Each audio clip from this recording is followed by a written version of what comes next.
Welcome to the Creative Tribe Podcast. This is a podcast about all of the things that fuel a creative lifestyle. I'm Rita, And I'm Brian. and together we are Label Me Other. And here at Label Me Other, one of our goals is to create creative problem solvers. If you're creative and that sounds interesting to you, then consider subscribing to our YouTube channel. You can look us up by The Creative Tribe. You can also find tons of amazing creative tips on our TikTok page at Label Me Other. Or if you have any questions in the realm of content creation, then feel free to drop us a line at labelmeother@gmail.com. So we like to start our podcast off with a vent session. And this is where we can get anything off of our chest that has us in a negative mood, because we believe the keys to healthy creative lifestyle is having the space to shake off any negativity. So for me, I have a small vent today.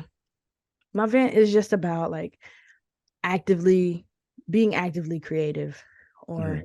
how to actively create I guess what you want for yourself. And I've been pretty vocal about being kind of like creatively out of it the last month or so, and I feel myself, shaking off and out of that. So I'm very much on the up and up now, which is great.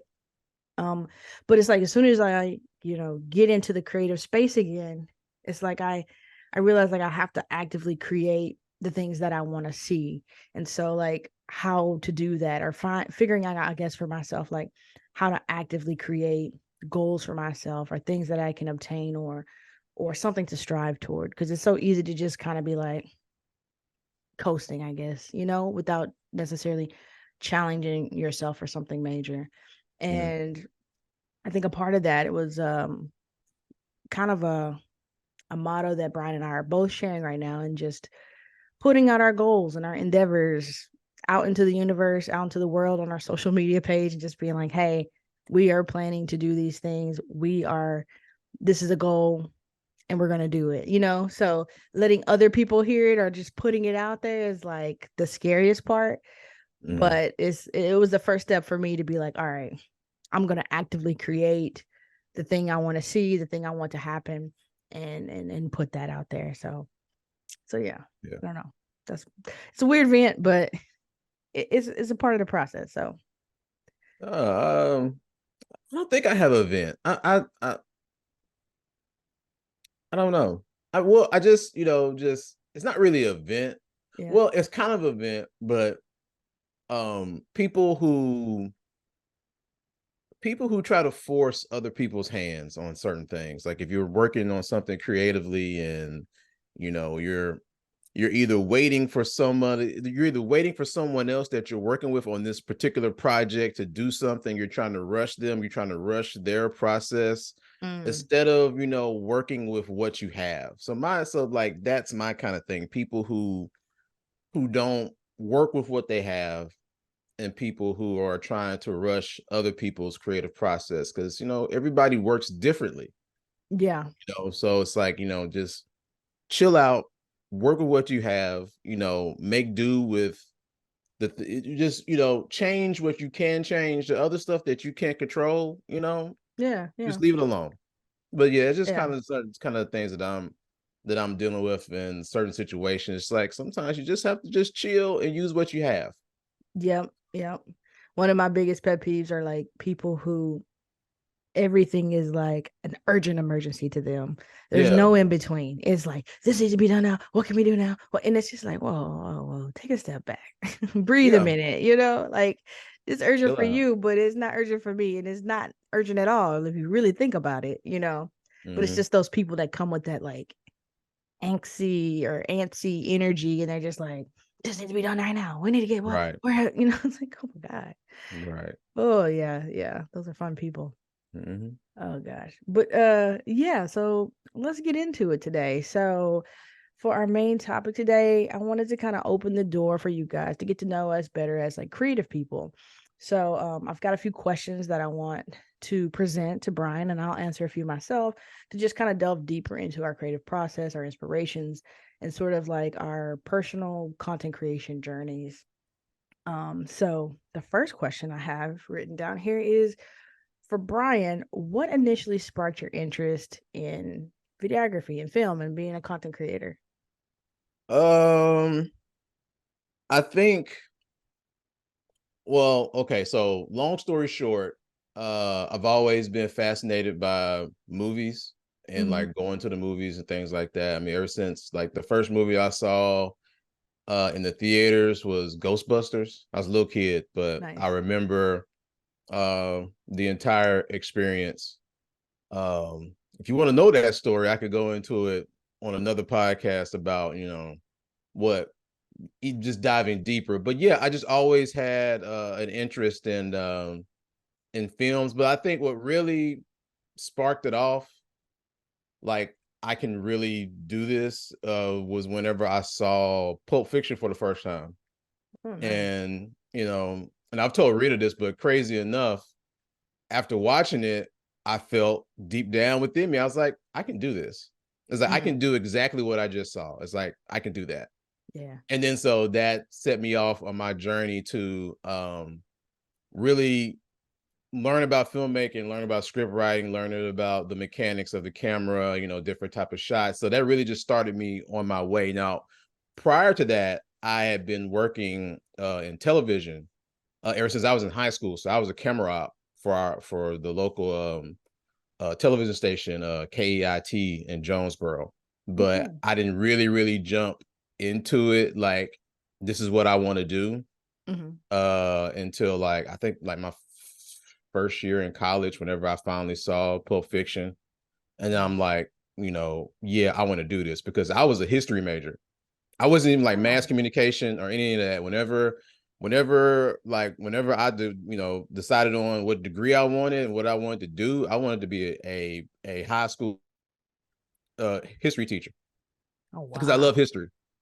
So Interesting. yeah, so I after I got that bug, I was like, yep, this is what I want to do. Change my major to mass comm, and Yeah. the And the rest rest is is like history. here we are. Yeah, yeah. Yeah. That's pretty cool. That's pretty Mhm. cool.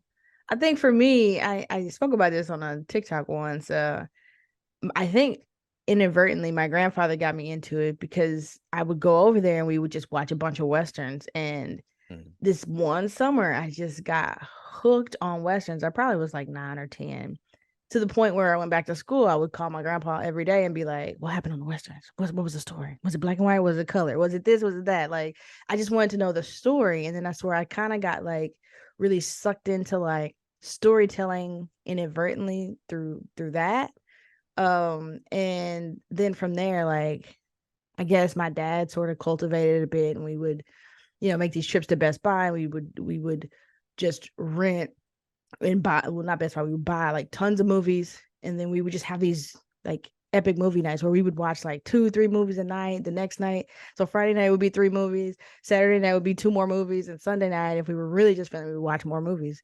And he really got me into like war movies like Saving Private Ryan, all these older movies that, as a teenage girl of like 11 and 12, just like probably shouldn't be watching. But, my parents really didn't have a filter when it came to movies. They kind of let us watch. Like they like supported the craft, I guess, in a sense. And then so from there I would just start to like, with the DVDs, special features. So I started watching like all the behind the scenes features, seeing these people on the set, and I was like, "Oh, this is a real profession. Like people are being paid to like make this. Like what? That's like the most epic job ever." And so from there, I was like, "Oh, I gotta get into this. I want to do this." So that was kind of how it happened for me. I don't feel That's like I cool. have any like big theater in the theater moments, but definitely lots of at home, like behind the scenes commentary watching and stuff like that. That made me like, Yeah, oh, there's like thought process behind this. That's crazy. yeah. Yeah. Yeah. So that was Cool, it for cool, me. cool. So the next question, which I think we may have hit on another video before, but are there any artists, writers, musicians, or creators who have had a significant influence on your work? Someone Uh, you think about or model? well, okay. So I mean, I have several people that inspire me from different genres. I mean, from film, from music. So okay, I'll just give a couple. Okay, so for let's see, for film, um, Stanley Kubrick. I Mm-hmm. think his approach, um, he's one of those directors. He's an auteur, so I can feel his presence behind the camera, And there's other filmmakers that you can really feel their presence behind the camera, like Yeah. Stanley, Spike, Wes Anderson, David Fincher. But really, for me, like Stanley Kubrick is really that filmmaking that I look to. It's just something about his approach. It's something about him behind the camera. Hmm. I don't know. It touches me in a certain way. Yeah. Music. I'm really inspired by this. He's a producer, rapper from Detroit. His name is JD. Some people may know him Okay. as Jay Dilla, but to me, he's like one of the greatest like hip hop producers, or really producers like ever. Um, Again, it's a long story behind that, because I had been a fan of his music all the way since whenever I was like in junior high school, but I never knew that he was the guy behind the music. And so it's this Mm, journey of buying albums, looking at the liner notes and seeing name, and then yeah. finally he produced his I guess first like solo album, just him. Uh-huh. And then I'm finally able to put a face to this name of this music, this guy who's making this music that I've been following like for years. And Wow. then, seeing him grow as an artist. And so he really, really inspires me. And then another guy right now, his name is he's another hip hop producer. His name is Conductor Williams. He's out of Kansas City. He's just a producer, but he has a very different approach to hip hop. He adds texture Hmm. to the music. Hmm. And because I'm whole thing, when it comes to like film, I like people adding things to the film to add like to it, like you can add texture. Like I know people may not think about it this way, but you can add texture to your image to make it look and feel a certain way. And Hmm. he does this with music, and he has a great story because he's like in his mid to late 40s. He's Hmm. just now making his break, so Oh he's wow. like a testament to keep on going. And he has a really good YouTube account where he breaks down his process of making beats, his Oh. process of being, his age and just now breaking out, and what he had to do in order to make that change. And it was like a Yeah. 10-year process for him, like totally like forgetting trends, forgetting what you think other people would think about your music or whatever that you're creating, and just honing in on what makes you special. Yeah. Yeah. And I just love I love when and people blocking break out that all this down. stuff. Yeah. Yeah, Yeah. So yeah. his name is Conductor Williams. But yeah, but those are just a few. And there's other artists from different, like I said, from different mediums that I like, but those are just a few. Okay. Okay. What about you? I think for me, I have a lot of people that I respect in the video filmmaking space for sure.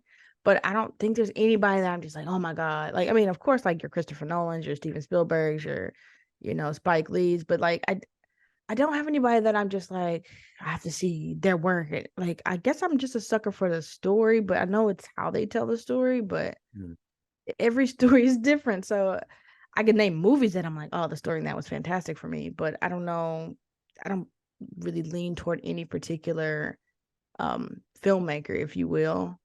But as far as music though, well, I definitely have my all-time favorite composer for films is Alan Silvestri. And he's done like Castaway. He did the score for Endgame, which Mm. when you hear that, it's just like you start to well up.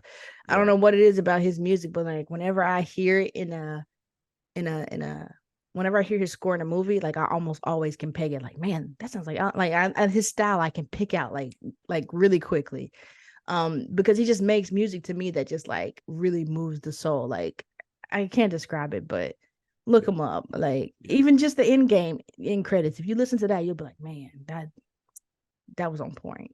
The way he Right. could just embody all the characters through the music. So for me, he's one of the heavy hitters. Um, that I love to like just listen to his music just while I'm working or something. Um, okay, let's see what's next. This is interesting, and you may not have an answer right away for this one, but can Mhm. you recall a specific project that challenged you in an unexpected way and how you overcame those challenges. Yeah, yeah. Okay, so I think it's like maybe over 10 years ago, I was a part of this well, it wasn't a short film, it was a feature film, but it was an independent feature film called Deal With It. Mhm, Now, I like to challenge myself. I like to challenge myself in certain ways, mhm, and this was a project, like I said, it was super duper independent. But behind the scenes, it was all me. I was the director, I was the sound guy, I mhm. was the cinematographer, and and knowing that I was going to play all of those parts, uh we structured the film in a way whenever we were shooting it to where, to where I could play all of those pieces. Sure, sure. But yeah, it was a challenge. Like at first, I was kind of like, yeah, I could do this. But then once we really got in it, it really pushed me to think outside of the box. So that was the challenge. Yeah. So I had to like, okay, if I'm shooting this scene Mhm. and and I have to play all of these parts behind the scenes, how do I set this up? And I was the editor too, so I ended up editing the whole thing. I want to say the film was like Oh, yeah. it's like an hour 30, Mhm. hour 45. Yeah. But yeah, I mean, so I think that was like creative problem solving boot camp that I end up putting myself in. And Yeah. so there's a lot of things that I learned from that process. I learned like what I could do on my own. And I also learned, what pieces that it's okay to bring in other people to help with, you Sure. know. Yeah, yeah. Um, because that led right into doing the web series and then me meeting you. Oh, yeah, yeah, yeah. Because I realized, okay, these are the pieces that it's beneficial to have other people come in, other talented people come in and contribute. Yeah. um but yeah, so I doubt you'll be able to find it, and I'm not going to share it. I mean, maybe one day. Yeah. um but I shot it on a Panasonic DVX 100B, I think. Yeah. Yeah. And I mean, I'm proud of it. Like I said, I'm not going to share it, Yeah, but yeah. No, I get that, yeah, yeah. and we released it at our local theater, at a theater in Little Rock. We had a premiere. People came out. It played for like a week in Mhm. that theater. We set up a deal, and then we did that in Pine Bluff, Arkansas, and it played in Pine Bluff for 2 weeks. It played in El Dorado, Arkansas Oh, yeah. for like a couple of days, and then I want to say the writer of it, Nitra Chandler, well, Era Nitra Chandler, she they took it down to Atlanta and played it in Atlanta. But Okay. Very here we go. cool. It's called Deal Yeah, With It. If you can find it, yeah. I mean, it may, because I believe it's out there. I believe it's somewhere on YouTube. It might be on Vimeo, but if you can find it, you can watch it. But I'm not gonna share it. So, Yeah, it's always weird going back on your old work, and yeah, yeah. yeah, special time. That's cool. That's really cool. And you hit on a lot of things there, like that notion of when you're starting out or when you're like getting into it, not knowing a lot of people, having to play a lot of these roles, having to learn a lot of skill sets so that you can actually produce something. I mean, Mhm. it's a challenge, like until you can find your group of people.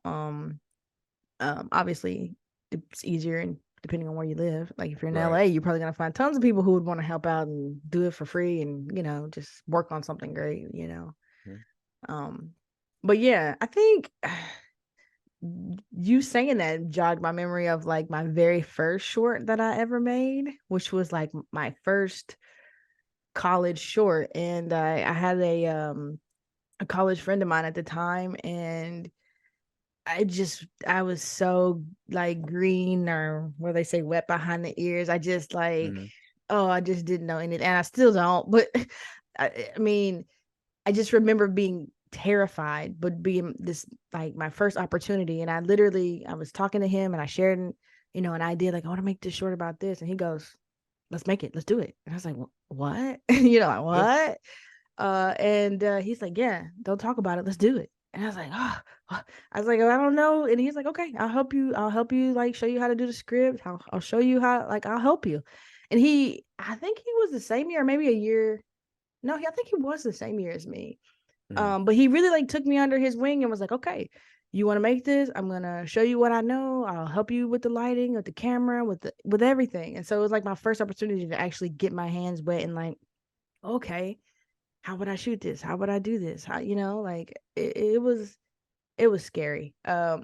But I did it, right? I Mhm. did it. I enlisted the help of some family members to play some roles, you know, asked around for, you know, locations and like actually shot my first short film. So I mean, it worked out. So I'll have to see if I can find that. I don't even know if that's like up on YouTube or like unlisted or something.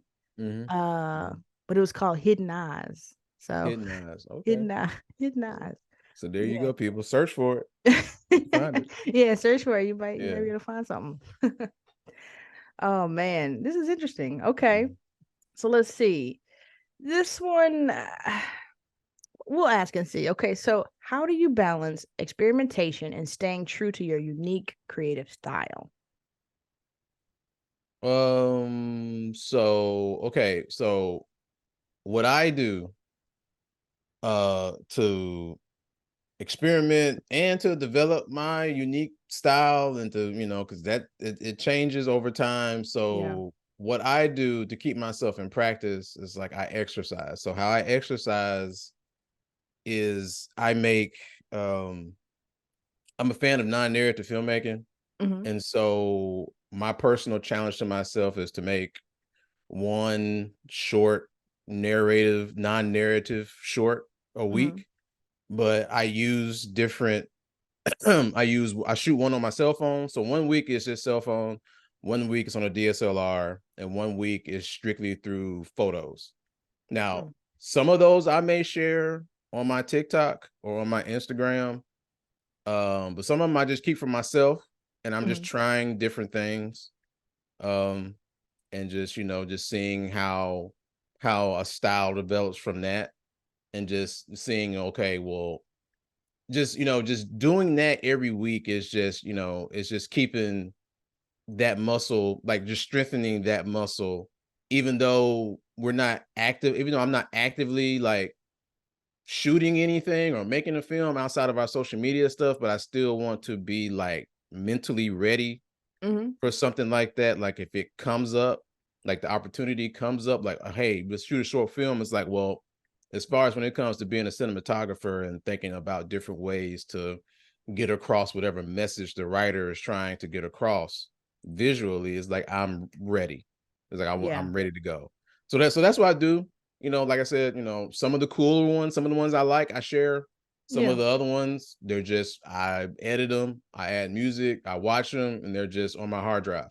I mean, maybe one day I'll put out I'll put out all of them, Yeah. but I've been doing this for like years. So I Yeah. have stuff from little shorts I did from like 2015, 2016. Yeah. Yeah. But yeah, that's just a weekly exercise that I do. Yeah. I think for me, I really don't balance experimentation. I feel like I don't balance experimentation very well and finding a unique creative style. I'm always full of ideas and like things I want to try and tackle. Mm, And sometimes I not follow through. I fail to follow through on the actual like implementation part of things. I feel like I'm way more eager to be experimental when it comes to work stuff than I am in with personal stuff, which is mhm, probably something I should probably work to reverse or to flip. um, but yeah, like when it comes to work stuff, I can have ideas for days and things I want to try, a list of things that I want to do. But it always seems so easy when you're like, oh, I know the content, I know the subject matter, I know what I'm doing, I know what they expect. And so I can have, you know, sort of something there or experimental things that I want to try. But when it comes to your personal stuff, it's like, oh, well, what am I what am I going to share? What do you know? What do I want to show? What do I want to Hmm. do? And so Right. it kind of presents me with a roadblock, I think. But definitely something that I should be aware of and like work toward being better at, I think. Yeah. Yeah. Man, so there's so many questions here that I really want to get to. We really want to get Mhm. to. So we're gonna wrap up this episode here, leave it here, and we're gonna come back a little later for a part two to the rest of these questions. So be looking out for that. And Mhm. we will catch you guys in the next one. Thanks so much for listening. We really appreciate you being here. It's our hope that these episodes provide a window into the daily mindsets, joys, and challenges that creative people face every single day. It's a creative lifestyle, and you aren't alone in it. If you're looking for more creative talk just like this one, be sure to check out our Label Me Other page on TikTok, and you'll find tons of extra additional videos that you can watch there. All right. Thanks. Bye. Thanks.